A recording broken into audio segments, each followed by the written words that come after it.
नेमकं कारण होतं? आता राहुल नार्वेकरांची भेट घेतली, त्यांच्यासोबत काही विषयावर चर्चा केलेली आहे. एक तर आमचा 8 जुलैला पीपल लिव्हिंग सोसायटीच्या स्थापना दिवसाच्या निमित्ताने यशवंतराव चव्हाण प्रतिष्ठानमध्ये कार्यक्रम आहे. त्या ठिकाणी माननीय आदरणीय राज्यपाल येणार आहे आणि चंद्रकांतदादा पाटील येणार आहेत आणि राहुल नार्वेकरांचा हा मतदारसंघ असल्यामुळं त्यांना आम्ही त्या कार्यक्रमाला बोलवलेलं आहे. त्याचबरोबर त्यांच्या मतदारसंघातली जी झोपडपट्टी आहे त्या झोपडपट्टीचं पुनर्वसन अनेक वर्षांपासून थांबलेलं आहे. त्या ठिकाणचे लोक मला अनेक वेळेला भेटलेले आहेत आणि त्यांच्यासोबत या भागाचे आमदार म्हणून मी त्यांच्याशी बोललेलो आहे आणि त्या ठिकाणी लवकरात लवकर SRE स्कीम राबवणं अत्यंत आवश्यक आहे. त्या ठिकाणी 7,000 ते 8,000 झोपडे आहेत.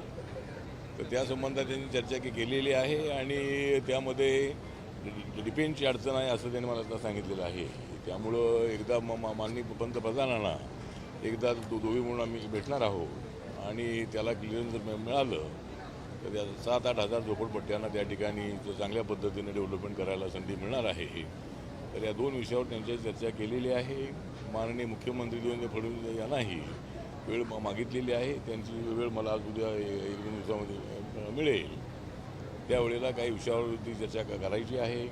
रिपब्लिकन पक्षाला एक MLC मिळाली पाहिजे अशी आमची मागणी अगोदरपासून आहे आणि तो राज्यपालांच्या कोट्यामध्ये ज्या जागा राहिलेल्या आहे त्याच्यामध्ये तरी RPIला संधी मिळावी आणि लवकरात लवकर महामंडळाची जी नेमणूक आहे ती नेमणूक कराव्यात. त्यांचे कार्यकर्ते आमचे कार्यकर्ते या सर्व कार्यकर्त्यांना संधी देण्यासाठी राहिलेली 3.5 वर्ष आहे. त्या 3.5 वर्षाच्या काळामध्ये तरी सगळ्यांना संधी मिळाली पाहिजे म्हणून मुख्यमंत्र्यांना मी भेटणार आहे. तर आज मी दिल्लीवरून आजच मी आलो होतो आणि आज आपल्या विधानसभेच्या अधिवेशनाकडं मी आज इकडं मी आलेलो आहे. उद्धव ठाकरेंचा पूर्ण पक्ष फुटलेला आहे, काय सांगाल तुम्ही याबद्दल? आता उद्धव ठाकरेंचा पक्ष जो फुटलेला आहे तो फुटणारच होता, कारण उद्धव ठाकरे आमच्या बाजून फुटले त्यामुळे त्यांचा पक्ष फुटत आहे. त्यामुळे उद्धव ठाकरे यांना मी आग्रह केला होता की 2019मध्ये आपण काँग्रेस राष्ट्रवादीत जाऊ नका. आपल्याला डेप्युटी मुख्यमंत्रीपद पाहिजे असेल तर ते आपल्याला मिळेल. त्यानंतर आपण 2.5 वर्षाचं मुख्यमंत्रीपद मागताय त्याच्यावरही चर्चा होऊ शकेल. पण आपण महायुतीसोबतच राहिलं पाहिजे अशा पद्धतीची भूमिका त्यांच्यासमोर मांडली होती. पण ते काँग्रेस राष्ट्रवादीकडे केल्यामुळं शिवसेनेमध्ये मोठी फूट झालेली आहे. ऑपरेशन टायगर हे 2 वेळेला यशस्वी झालेलं आहे. तिसरं आज मला वाटतं की सचिन अहिर जे आहे हे सचिन अहिरसुद्धा हे पूर्वी राष्ट्रवादी काँग्रेसमध्ये होते. ते माझे चांगले मित्र होते. मध्यंतरी शिवसेनेमध्ये गेले होते पण आता परत ते एकनाथ शिंदे साहेबांच्या सोबत ते आता आलेले आहेत आणि आता त्यांना विधान परिषदेत उपसभापतीपद उपसभापतीपद जे आहे ते त्यांना त्या ठिकाणी मिळणार आहे. त्यामुळं मला असं वाटतं की एकनाथ शिंदेचं ऑपरेशन 3 जे आहे ऑपरेशन 3 जे आहे ते सुद्धा यशस्वी होण्याची शक्यता आहे. कारण माननीय उद्धव ठाकरे यांच्याकडे 20 आमदार आहेत. त्यापैकी 14-15 आमदार इकडे येण्याची शक्यता नाकारता येत नाही आहे. त्यामुळं माननीय उद्धव ठाकरे यांनी आपल्या आमदारांना सांभाळणं अत्यंत आवश्यक आहे, खासदारांना सांभाळणं अत्यंत आवश्यक आहे. पण त्यांनी घेतलेल्या भूमिकेमुळंच हे सगळं घडत आहे. जर उद्धव ठाकरे जर आपल्यासोबत राहिले असते तर कदाचित ही फूट झाली नसती. त्यामुळं या सगळ्या फुटीला उद्धव ठाकरे जबाबदार आहेत आणि हे ऑपरेशन टायगर ऑपरेशन नाही आहे, हे ऑपरेशन देवेंद्रजी ऑपरेशन नाही आहे, हे ऑपरेशन उद्धव ठाकरे ऑपरेशन आहे असं माझं मत आहे. केंद्रात मंत्रिमंडळ विस्तार होणार अशी चर्चा आहे. काय महाराष्ट्राला 2 मंत्रिपदं मिळू शकतात? शिंदेची ताकद वाढलेली आहे. केंद्रामध्ये आता मंत्रिमंडळाचा विस्तार होणार आहे. महाराष्ट्राला मला मंत्रिपद मिळण्याची शक्यता आहे. एकनाथ शिंदे यांचे आता खासदार 13 झालेले आहे. त्यांच्या पक्षाला 2 मंत्रिपदं मिळू शकतात. आता त्यांच्याकडे 1 मंत्रिपद आहे. त्यांना 1 कॅबिनेट आणि 1 राज्यमंत्रिपद मिळू शकेल. त्यानंतर राष्ट्रवादी काँग्रेसला 1 राज्यमंत्रिपद मिळू शकेल. त्यानंतर BJPमध्येही कुणाला करायचं असेल त्याचा एखाद्याचा नंबर लागू शकतो. त्यामुळं लवकरच मला वाटतं की मान्सून सेशन पार्लमेंटचं आहे ते जुलैमध्ये बेबीच्या नंतर चालू होणार आहे त्याच्या अगोदर कदाचित हा जो विस्तार आहे तो विस्तार होण्याची शक्यता आहे आणि देशातल्या अनेक मंत्र्यांना त्याच्यामध्ये संधी मिळेल अशा पद्धतीची अपेक्षा आहे. उपवर्गीकरणाच्या विरोधात आंबेडकरी पक्ष संघटना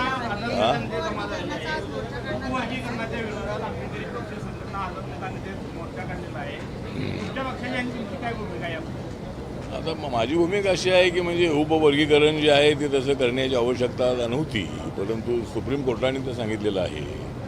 त्यामुळं उपवर्गीकरण होत असताना कुठल्याही जातीवर अन्याय होऊ नये आणि बौद्ध समाज जो आहे हा बौद्ध समाज शेड्यूल कास्टच्या लिस्टमध्ये आहे आणि या बौद्ध समाजाचं पर्सेंटेज 8 ते 9% आहे. त्यामुळे ज्यावेळेला वर्गीकरण होणार आहे त्यावेळेला कुठल्या जातीवर अन्याय नको, बौद्धांवरती अन्याय नको, मातंग समाजावर अन्याय नको.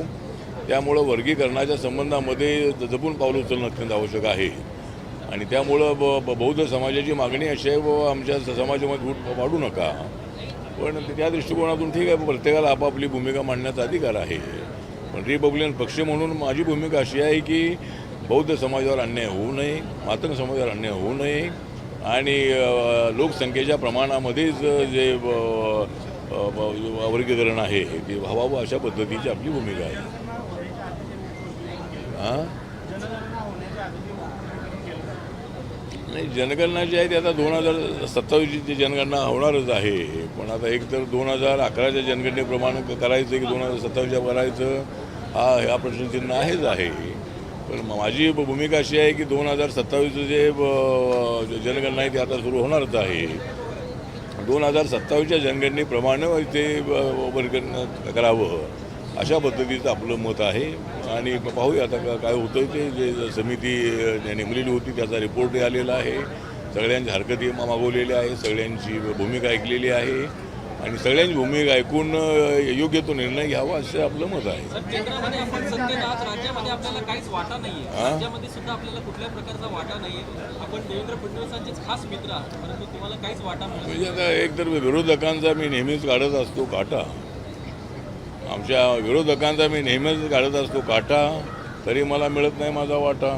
त्यामुळं मला माझा वाटा मिळाला पाहिजे आणि मी जरी मंत्री झालेलो असलो तर ज्या महाराष्ट्रातून मी मंत्री झालेलो आहे त्या महाराष्ट्रातल्या कार्यकर्त्यांना एखादं MLC पद आहे, मंत्रीपद आहे, एखादं महामंडळ आहे, अशा पद्धतीचं मिळणं अत्यंत आवश्यक आहे आणि ते देऊ अशा पद्धतीचं आश्वासन माननीय देवेंद्र फडणवीस यांनी दिलेलं आहे. त्यासाठीच मी त्यांची 1-2 दिवसामध्ये भेट घेणार आहे आणि लवकरात लवकर महामंडळ करावी आणि त्यांच्या कार्यकर्त्यांना आमच्या कार्यकर्त्यांना संधी द्यावी अशा पद्धतीचं आपलं मत आहे.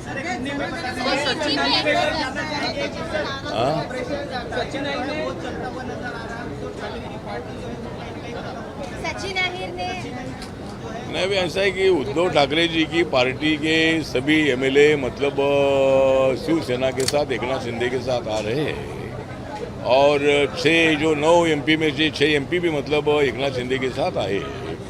पहले मतलब 40 MLA पहले मतलब इलेक्शन के पहले एकनाथ शिंदे के नेतृत्व में 40 MLA उनके साथ आए थे और अभी भी मतलब उनके उद्धव ठाकरे साहब के पास जो 20 MLA है उसमें से भी 14-15 MLA आने की संभावना ऐसी चर्चा है. तो एक तो ऐसी स्थिति है कि भाई ये ऑपरेशन टाइगर ऑपरेशन नहीं है, ये ऑपरेशन देवेंद्र ऑपरेशन नहीं है, ये ऑपरेशन उद्धव ठाकरे जी का है और ये उद्धव ठाकरे जी ने तो सोचना है कि अपने MLA MP क्यों छोड़कर जा रही है, या कोई पैसे का विषय नहीं है या करोड़ों का विषय बिल्कुल नहीं है. ये अपने मतदार संघ के विकास के लिए और महाराष्ट्र के विकास के लिए मतलब ये निर्णय ले रहे हैं. और उद्धव ठाकरे साहब अगर हमारे साथ होते थे तो शायद इतने MLA इतने MP कभी नहीं जाते थे. तो मुझे लगता है कि उद्धव ठाकरे जी ने कांग्रेस राष्ट्रवादी के साथ जाकर बहुत बड़ी गलती की है और वो अगर नहीं जाते थे तो ये हादसा नहीं होता था और ये हादसा हो रहा है. ये बात बहुत बड़ी उद्धव ठाकरे के लिए गंभीर है. लेकिन पूरे देश भर में माहौल ऐसा है कि नरेंद्र मोदी जी के नेतृत्व में बहुत सारे मेंबर ऑफ पार्लियामेंट हमारे साथ आ रहे हैं और ममता बनर्जी के भी 20 MP हमारे साथ आए हैं, एकनाथ शिंदे जी के 6 MP हमारे साथ आए हैं, DMK भी मतलब इंडिया आघाड़ी को छोड़कर मतलब वो अलग अभी बैठ रहे हैं. तो अभी हम भी उनका कोशिश करेंगे कि DMK ने NDA के साथ आना चाहिए, क्योंकि जब अटल बिहारी वाजपेयी की सरकार थी तब DMK मतलब NDA के साथ थी, तो अभी भी आने के लिए कोई दिक्कत नहीं है। तो अभी महिलाओं का जो आरक्षण बिल है, ये महिलाओं का आरक्षण बिल ही सेशन में आ सकता है और 2/3 मेजॉरिटी से महिलाओं को आरक्षण देने का निर्णय हो सकता है। पार्लियामेंट की 273 सीटें महिलाओं के लिए बढ़ाकर पार्लियामेंट की जो 543 सीटें हैं वो 816 या 820-25 सीटें बनाने का एक डिलिमिटेशन का बिल भी उसमें रहेगा, जो इसके पहले आया था।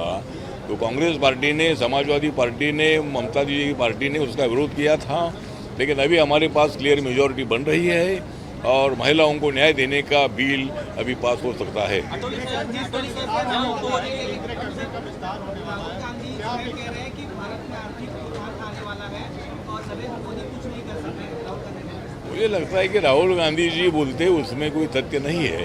नरेंद्र मोदी जी जो कर सकते हैं वो राहुल गांधी नहीं कर सकते हैं। राहुल गांधी जी ने के पार्टियों ने भ्रष्टाचार बढ़ाया था। राहुल गांधी जी के पार्टी ने इतना देश का विकास नहीं किया था।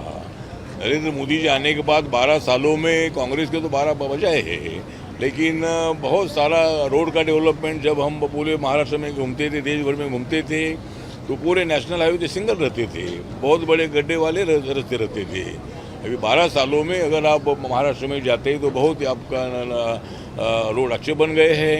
अगर गांव के रोड अगर आप देखते हैं तो प्रधानमंत्री ग्राम सड़क योजना के अंतर्गत गांव के रोड इतने अच्छे बने हैं कि मुंबई के रोड भी ऐसे रोड बने हैं। मतलब यहाँ तो हम जब एयरपोर्ट जाते हैं तो गाड़ी धड़ करती है, लेकिन गांव में अगर हम जाते हैं तो इतने रोड अच्छे बने हैं। तो इसलिए रोड का विषय नहीं है, लेकिन अनेक मुद्दों पर नरेंद्र मोदी जी आगे बढ़ रहे हैं।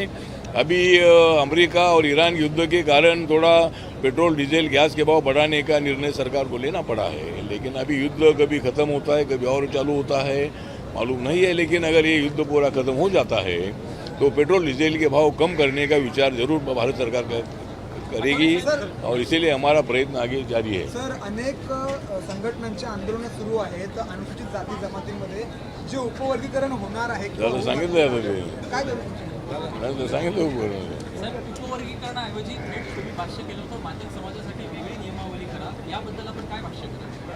नाही, वेगळ्या नियमावली विषय नाही आहे. एक तर शेड्यूल कास्टमध्ये 59 जाती आहेत, महाराष्ट्रामध्ये SCमध्ये 59 जाती आहेत, ऑल इंडियामध्ये 1200 जाती आहेत. त्यामुळं वेगळी प्रणाली करा किंवा नियमावली करा असं काय होणार नाही, कारण बाकीच्या जाती आहेत. त्यामुळं सगळ्या जातीसाठी नियमावली झाली पाहिजे. सगळ्या जातींना कसा न्याय मिळेल या दृष्टिकोनातून सरकारने निर्णय घ्यावा.